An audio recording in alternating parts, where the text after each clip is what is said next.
வெளியிலே சென்று சில கருத்துக்களை எதிர்க்கட்சி தலைவர் அவர்கள் முன்வைத்திருக்கின்றார்கள். சில கருத்துக்களை அவர்கள் முன்வைக்கின்ற பொழுது கடந்த காலங்களில் அவர்கள் ஆட்சியில் நடந்ததை மறந்துவிட்டு ஏதோ இப்பொழுது நடப்பதை போல ஒரு தோற்றத்தை உருவாக்குவதற்காக பத்திரிகைகளை சென்று வெளியிலே சென்று பேட்டி கொடுத்தா அது முழுவாக லைவ்ல போகும், மக்கள்லாம் பார்ப்பாங்க, இங்கே பேசினா முழுசாக கொண்டு சேர்க்க முடியாது என்ற முயற்சியை அவர்கள் முன்னெடுத்திருக்கின்றால் நிச்சயமாக இந்த முயற்சி அவர்களுக்கு தோல்வியை தரும். அவர்கள் எடுத்திருக்கிற ஒரு முயற்சி என்பது ஒருபோதும் மக்கள் அவருடைய முயற்சிகளை ஏற்றுக்கொள்ள மாட்டார்கள். தமிழ்நாடு முதலமைச்சர் மாண்பு தளபதி அவருடைய இலக்கு தமிழ்நாட்டில் ஒட்டுமொத்தமாக எந்த விதமான போதைப்பொருள் நடமாட்டமும் இல்லாத ஒரு தமிழகத்தை உருவாக்க வேண்டும் என்பதுதான் மாண்பு முதலமைச்சருடைய இலக்கு. அதே போல மது இல்லாத ஒரு மாநிலமாக தமிழ்நாட்டை உருவாக்க வேண்டும் என்பதுதான் மாண்பு முதலமைச்சருடைய இலக்கு.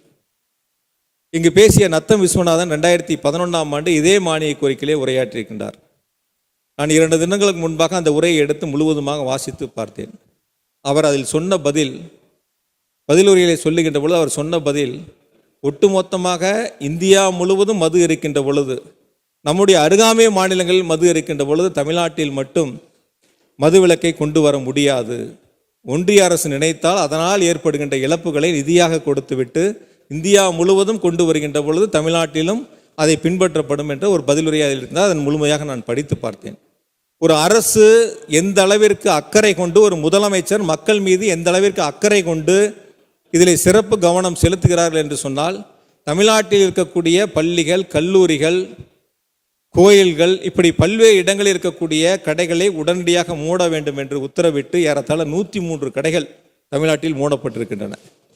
கூடுதலாக 500 கடைகள் முதலமைச்சருடைய உத்தரவின் அடிப்படையில் கூடுதலாக மூடப்பட்டிருக்கின்றன. இப்படி பல்வேறு நிலைகளில் நடவடிக்கை எடுத்து தமிழ்நாட்டில் மது இல்லாத ஒரு மாநிலமாக, தமிழ்நாட்டில் போதைப் பொருள் இல்லாத மாநிலமாக உருவாக்குவதற்கான முயற்சிகளை முதலமைச்சர்கள் எடுத்து தொடர்ந்து அதை கண்காணித்து வருகின்றார்கள்.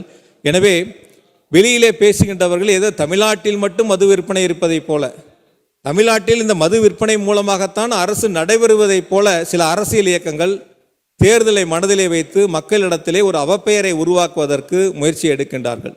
அதிலும் குறிப்பாக 4 ஆண்டு கால திராவிட மாடல் ஆட்சியில் முதலமைச்சருடைய வளர்ச்சி திட்டங்களை பொறுத்து கொள்ள முடியாமல், மக்கள் முதலமைச்சர்கள் மீது வைத்திருக்கிற நம்பிக்கையை பொறுத்து கொள்ள முடியாமல், இன்னும் 1 வருட காலம்தான் தேர்தலுக்கு இருக்கிறது, எப்படியாவது மக்களிடத்தில் ஒரு அவப்பெயரை அரசுக்கு உருவாக்கிட வேண்டும் என்ற முனைப்போடு சில முயற்சிகளை முன்னெடுக்கின்றார்கள். அந்த முயற்சி ஒருபோதும் அவரிடத்தில் எடுபடாது. மக்களும் அவருடைய முயற்சிகளை ஒருபோதும் ஏற்றுக்கொள்ள மாட்டார்கள். பிளே ஸ்டோர் மற்றும் ஆப் ஸ்டோரில் இருந்து பாலிமர் செயலியை QR கோடு மூலம் பதிவிறக்கம் செய்யுங்கள். செய்திகளை உடனுக்குடன் பெறுங்கள்.